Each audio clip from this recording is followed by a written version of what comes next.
सनातन धर्म के अनंत समुंदर में 18 ज्ञान के दीप जगमगाते हैं, जिन्हें हम महापुराण कहते हैं।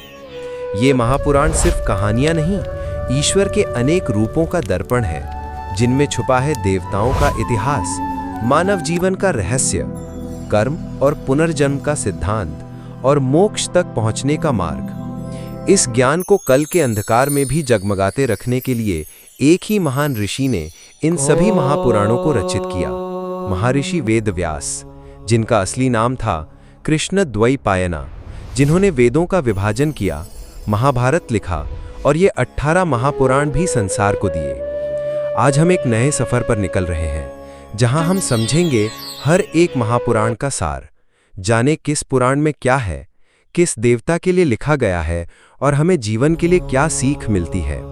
ये काम अब हमारा नहीं, ये ईश्वर का काम है। आशीर्वाद दीजिए। जय सनातन, जय भगवान। महापुराण और उनका सार। ब्रह्मपुराण सृष्टि के प्रारंभ का ज्ञान और तीर्थ यात्राओं का महत्व।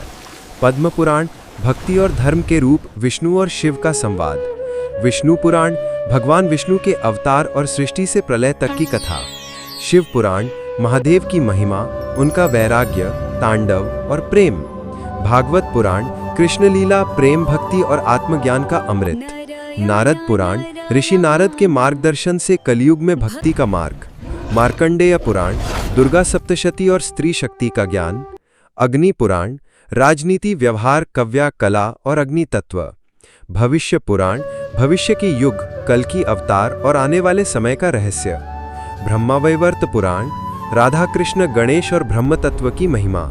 लिंग पुराण शिवलिंग की उत्पत्ति, ज्ञान और दिव्यता। वराह पुराण वराह अवतार द्वारा पृथ्वी की रक्षा की कथा। स्कंद पुराण सबसे विशाल पुराण, कार्तिकेय और तीर्थ यात्रा का वर्णन। वामन पुराण वामन अवतार और दैत्य बलि का समर्पण।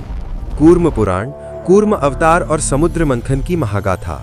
मत्स्य पुराण प्रलय में मत्स्य अवतार द्वारा मानव को बचाने की कथा। गरुड़ पुराण मृत्यु के बाद आत्मा का सफर और यमलोक का रहस्य। ब्रह्मांड पुराण ब्रह्मांड की रचना और आदि शक्ति का महत्व। ये महापुराण संस्कृत में लिखे गए, जिसे ज्ञान कल के पार भी जिंदा रहे। हर पुराण एक रूप है ईश्वर के, हर पुराण एक मार्ग है जीवन के सच तक पहुंचने का। जो इन्हें समझता है वो जीवन की गहराइयों को छू लेता है। चलिए मिलकर सनातन के इस ज्ञान समुंदर में डूबते हैं और अपने इतिहास, अपने धर्म और अपने संस्कार को फिर से जगाते हैं। मैं हूं ऋषभ और ये है सनातन का सच। ओम नमस्ते।